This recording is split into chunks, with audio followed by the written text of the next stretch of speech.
Hi, and welcome to Legends of Land Rights. In this episode, we showcase Jenny Munro. Jenny is a proud Wiradjuri woman from Erambie Mission who has fought tirelessly for Aboriginal people in their quest for social justice and for land.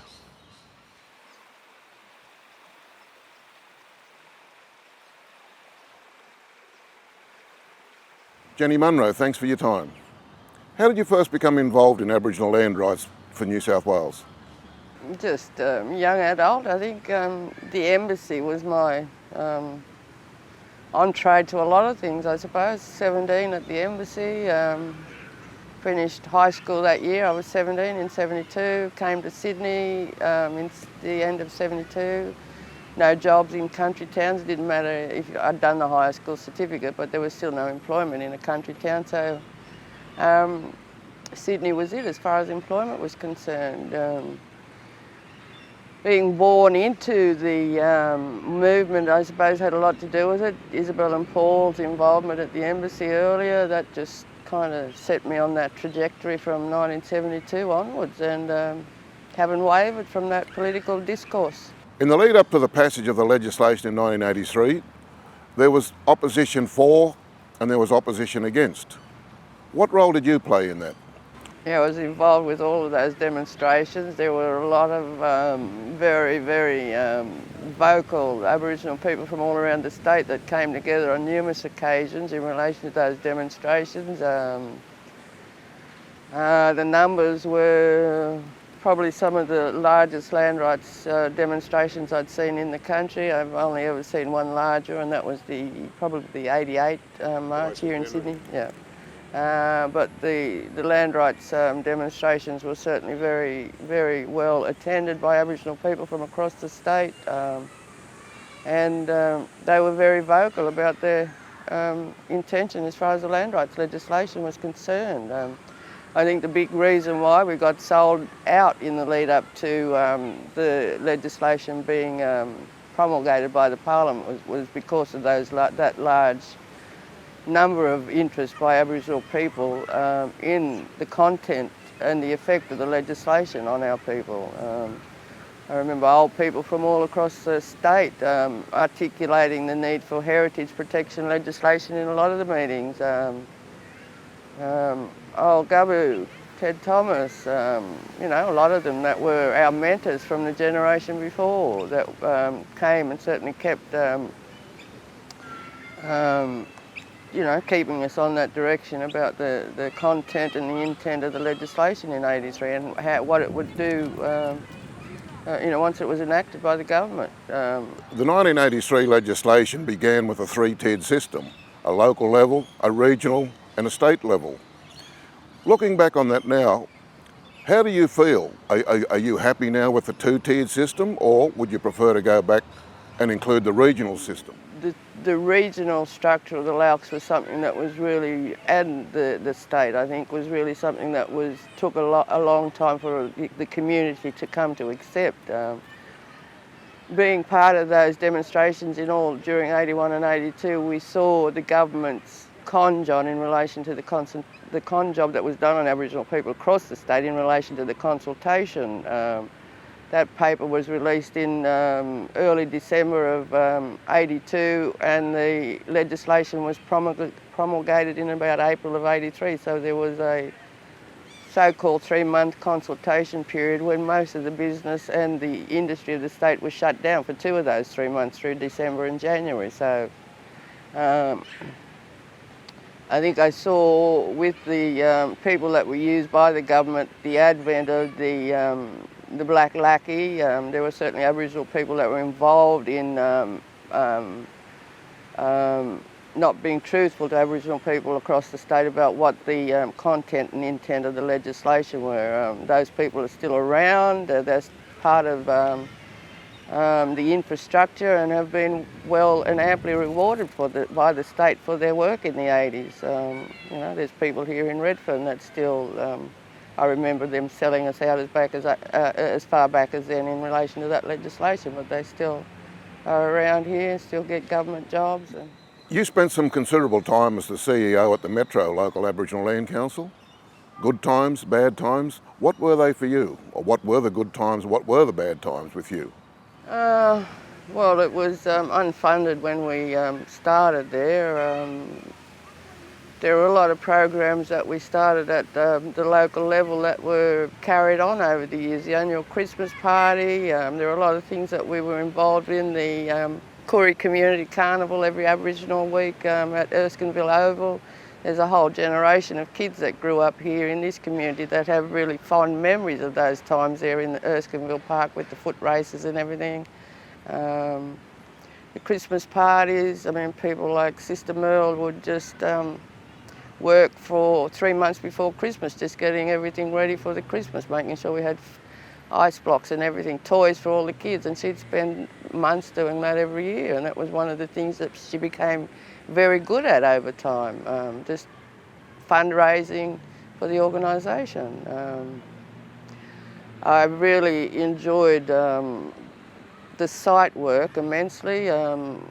My attitude towards Aboriginal sites was I don't come from this country, but our people had a relationship that preceded white Australia by many, many thousands of years. So I was given permission by my mother, who was certainly my main mentor and guide during those early years of the land rights legislation, to act as the CEO for the Metro Land Council, because the Wiradjuri and the people of Sydney did have a relationship that preceded white Australia. So she said I didn't need their permission to do it, I only needed ours. So the land rights legislation was something that was a grassroots movement in this state, and it certainly was grassroots around the country. But I think what the flaw with that and the process that's happened over the last 30 years is that the government, with its agents, have turned what was a grassroots movement into a government bureaucracy, an arm of government.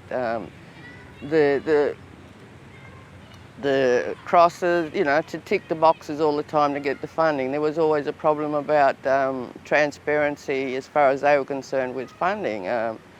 My issue with that is, if this is land rights legislation and it's supposed to be compensation for our dispossession, how do they, in all honesty, are able to still control the process 30 years after it was enacted? This is still part of the government process of dispossession. We have no control, and the government and the country like that way. And New South Wales, with the land rights structure, was certainly part of that process. Whenever Aboriginal people took control of the process, be it through the demonstrations, we were put in jail. There was certainly a very, very large scare campaign that was orchestrated by the state government on numerous occasions against Aboriginal people in this state, and that was just part of how we as peoples are indoctrinated into their line of thinking, rather than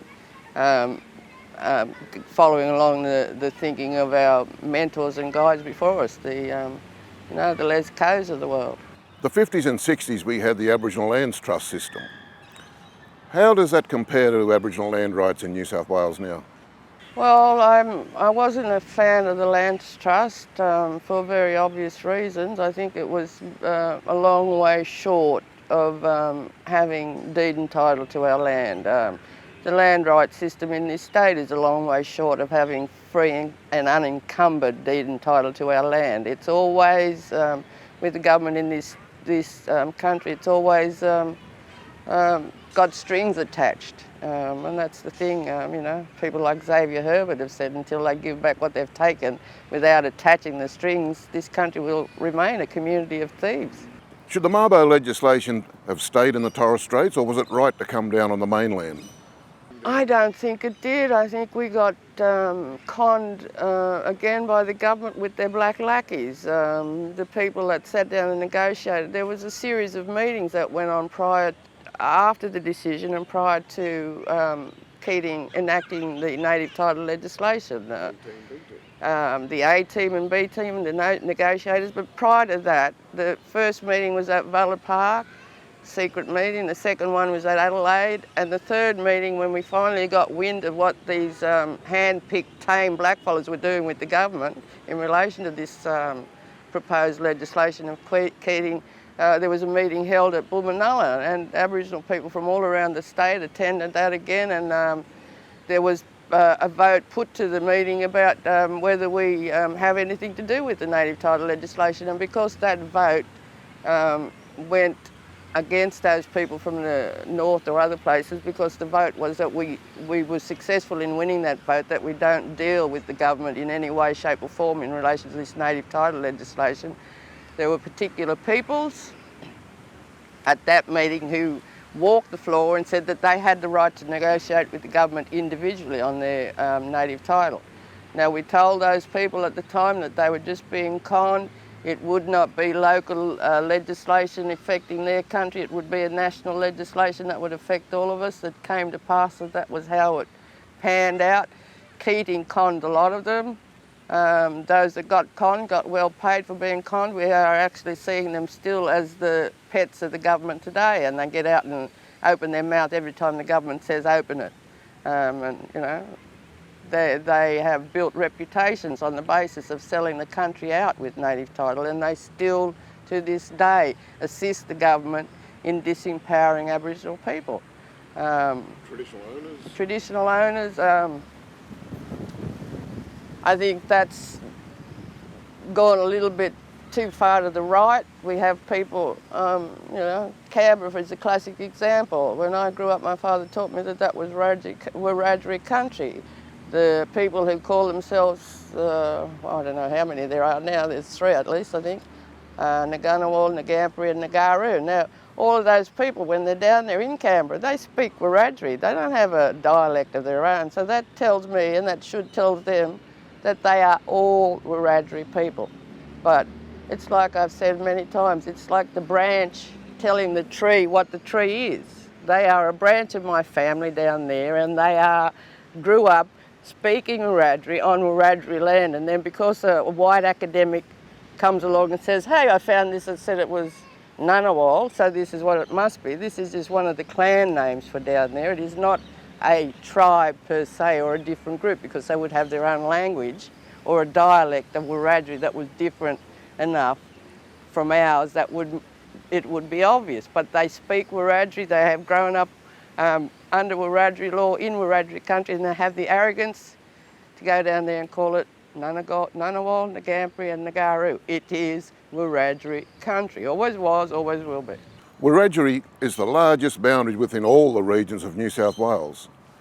Do you believe that Wiradjuri stick to those boundaries?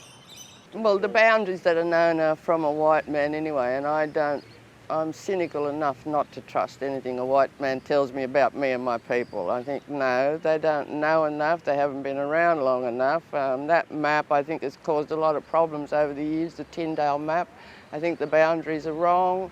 For a lot of white people, a lot of times close enough was good enough. And for our people with boundaries, it had to be, you know, there were areas where the common ground was 100 kilometres across. There are other areas where it's just a tract, and they just don't understand the differences. Well, I think treaty is probably the only way we can go politically. We've seen what the government and what the tame blacks do with legislations like native title and land rights to a degree over the years. So I think, you know, the rights that my old people taught me have to be articulated in a treaty, and I think that's, you know, there's been a lot of talk about constitutional review at the moment. That's really insulting to Aboriginal people when, you know, in all of the years, the last 100 years or whatever it was promulgated in 1901, they met for 20 to 30 years prior to that promulgation of the Constitution in 1901, and Aboriginal people were never ever part of that process. The Constitution, on the face of it, its intent is racist, its content is racist, and its ongoing effect is still racist. So I have no love of that so-called founding document, which is in itself another fallacy. This year we'll be celebrating anniversaries, centenaries and bicentenaries all around the country. This is part of another fallacy. We have the arrogance of white people going to celebrate the crossing of the Blue Mountains this year, 200 years.